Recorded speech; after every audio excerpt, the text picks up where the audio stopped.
What's going on, guys? JSGC here, and we are here for another Manchester City transfer update. Yes, it's a red shirt, it's Tommy Hilfiger, okay? Everybody stay calm, unlike the comments last time, people didn't like that.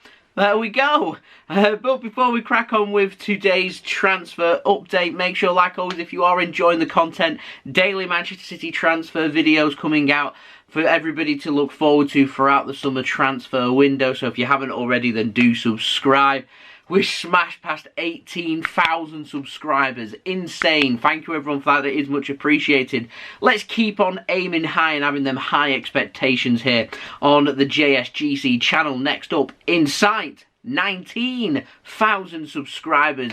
Can we get there? Any help towards that would be much appreciated. Don't forget also social media links. They're in the description below. And sliding across at the bottom of the screen if you want to go and follow me on my Twitter and Instagram. My email also in the description below too if you want to hit me up for any sponsorships for any videos or any general business inquiries. Leave a thumbs up if you do enjoy this video. Once more, 300 likes is the like goal. And also don't forget to leave your thoughts in the comments below of what you make of these transfers. I've got plenty of transfer news, lots to get through, so let's just dive straight in. We're going to start off first with the outs. And we have got an update on Ivan Ilic. Now, Corriere dello Sport dealt with them a lot last summer with the Kalidou Koulibaly saga. Not the most reliable of sources there in Italy. They're saying that Hellas Verona, they want Ilic on another season-long loan, and they're willing to pay a loan fee of 1.5 million euros. Manchester City do not want to loan out Ivan Ilic. They want to sanction a sale for a permanent transfer, and City are believed to be looking at around 10 million euros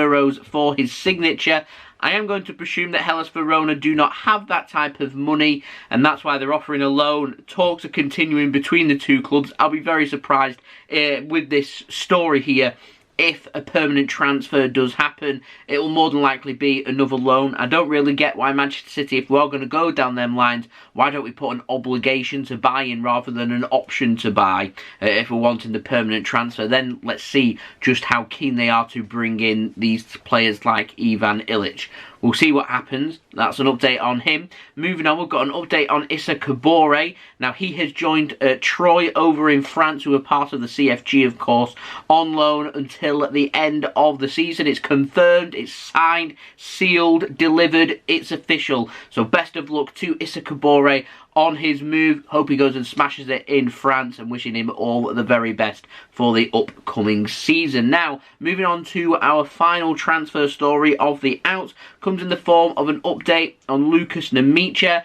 Everything still stands. RB Leipzig are the favourites to sign him. He's still wanted in the Bundesliga. We've heard Eintracht Frankfurt. We've heard about Stuttgart as well being interested in signing him. We know there's one or two other teams in Germany that are interested in signing Lukas Nmecha, who has impressed at the Under-21 European Championships for Germany. He's wanting to move to Germany to help boost his chance of potentially getting into the German national team, I would think would be his goal. Well, Sports Witness there saying that FC Porto in Portugal, they're also now adding their name to the mix to try and sign Lukas Nmecha this summer. Sports Witness, they're not the most reliable of sources when it comes to stories.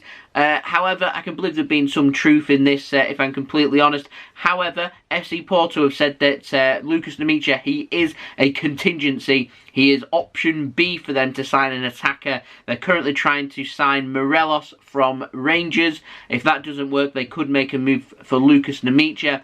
Lukas Nmecha could have himself a little bit of a decision to make. Could it be RB Leipzig? Could it be FC Porto? Two very well established, two very good teams there for him to choose from. Which one would he go for? I'll be honest, I'll be surprised if he doesn't end up going to Germany. So I don't see him moving to FC Porto. I find the link here very interesting, but I do not see that happening. I still think he will join RB Leipzig. However, I'm not Lukas Nmecha. The decision may well come down to him. Now, moving on to the ins, we've got a little update on Sergi Roberto from Barcelona. Now, Sports Witness, they have said that Aymeric Laporte to Barcelona, that dream is fading away. However, Manchester City's interest does still stand there with Sergi Roberto. I find this a bit odd. He plays as a right back and cover as a full back, so he can also cover at left back as well. Can also play defensive midfield too. He isn't really the position that we need. He isn't an upgrade on any of our players. And Sports Witness have said that Manchester City are willing to go into negotiations with Barcelona to offer a money-only deal to sign Sergi Roberto this summer. But unless a player leaves, I don't really see how this really makes that much sense to me. But there we go. Speaking of players coming in from Spain and transfers not really making too much sense, takes us on to Sergio Ramos. We've got an update on him. ESPN, they're continuing their link with Ramos to join Manchester City. They're saying that Manchester City are willing to offer Sergio Ramos a 2-year deal at City. He, of course, is going to be a free agent when he leaves, when his contract expires on June 30th of this year at Real Madrid. City willing to offer him a 2-year deal and willing to look at that contract again in 2023 with the option of an extension, or he could leave Manchester City to stay in the CFG and sign for New York City Football Club in the United States of America, who are of course part of the CFG. A CFG signing of Sergio Ramos definitely makes sense. However, a Manchester City signing for Sergio Ramos doesn't really make sense to me, if I'm completely honest. Sergio Ramos, we've already got 4 great centre-backs already at City. Ruben Diaz and John Stones, well-established partnership there.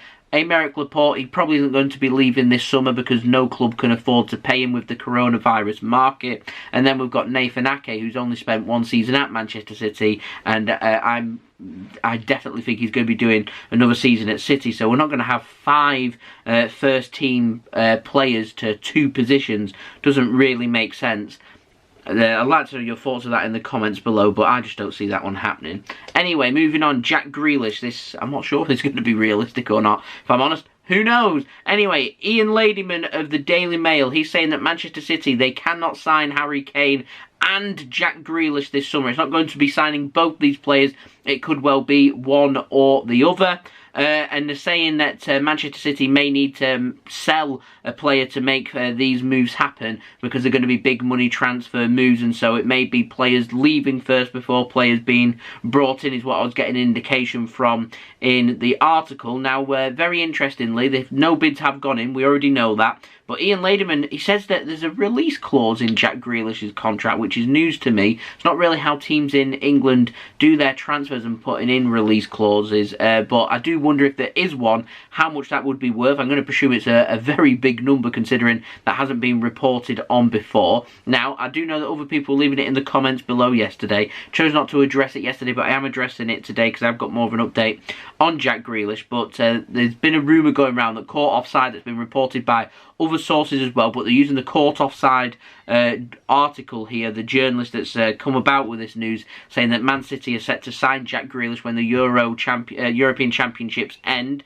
and it's going to be for a fee of £88 million. I did mention it on some of the comments yesterday, though. It's fake news. That isn't happening. That isn't true. It's still at the discussion stage with Jack Grealish. There is nothing more than discussions taking place between Manchester City and his representatives. City haven't even put in a bid to Aston Villa yet for Jack Grealish, and so the fact that it's saying £88 million is going to get the transfer done and it's set to be done after the European Championships, it just isn't true. Talks are continuing. It's a difficult deal to get done, and Man City are going to wait until after the Euros before trying to pursue one of Jack Grealish or Harry Kane, you would think. Maybe both, but may need a player sale. And speaking of Harry Kane, I do have a little update on him. Fabrizio Romano has basically confirmed what I've just said there. In Manchester City, they're planning to make a move and step up their interest in towards offers and negotiations for Harry Kane, but that is going to come after the European Championships have ended. Now, moving on to our final story, we have an alternative to Harry Kane once more. I spoke about Antoine Griezmann in yesterday's transfer update. That got some reactions from people, some people happy with that, some people not so much. Well, today we're getting linked with Lukaku once more, and this is really, really interesting because apparently he is an alternative to Manchester City. We have been linked with Lukaku earlier this summer, and he's definitely on a list of strikers that City have been having a look at. Now, Inter Milan Milan, apparently, according to Corriere dello Sport in Italy, have set the price tag for Lukaku this summer at €100 million. That turns out to be cheaper than what Erling Haaland's going to be, or Harry Kane. So it definitely is an option. Inter Milan's stance is very simple. They don't want to sell. Lukaku's stance is pretty simple as well. He's happy in Milan. So will Manchester City choose to make a move or not? That remains to be seen. I do think, though, that Lukaku, if City did want him and were willing to pay the money that Inter wanted for him, that it would be a very doable transfer. Would Lukaku suit our systems? I have spoke about this in plenty of other videos as well. I have had my concerns about that. It's all about what City want from a striker. If we're happy for a striker just to sit at the top of our front line and just basically hang around the 18-yard box and score goals, then Lukaku gets a big tick. He'll do that for Man City. He will get goals for us. However, if we wanted a player to chip in and do more for the team, drop deeper, pull out wide, make room, make space, make the runs in and behind, Lukaku isn't really the complete striker that City would be looking for. It's all about what City want from their striker. If they want physical presence and goals, then Lukaku can offer that. So we'll see. I have a feeling it'll all come down to price for Man City. We could be priced out of a move for a striker this summer. Wouldn't surprise me at all for us to use Ferran Torres as a striker with Gabriel Jesus next season and us instead bring in an attacker like Jack Grealish. However, problem is Jack Grealish, he's just as expensive as what these expensive strikers are. So where do we go? What do we do?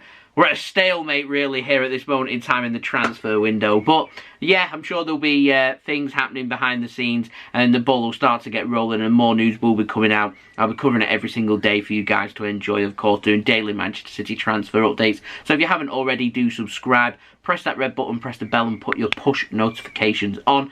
Aiming for 19k subscribers now, so any help towards that would be much appreciated. Don't forget also social media links. They're in the description below and sliding across at the bottom of the screen if you want to go and follow me on my Twitter and Instagram. My email also in the description below too if you want to hit me up for any sponsorships for any videos or any general business inquiries. I'm actively looking for a sponsor for these daily City transfer updates. So if that is something that interests you, then do let me know through my email. Also, don't forget to leave a thumbs up if you did enjoy this video. 300 likes, that is the like goal. If we can hit that, that would be fantastic. And lastly, don't forget to leave your thoughts of what you made of these transfers in the comments below. Jack Grealish, are you happy with that if no striker is signed?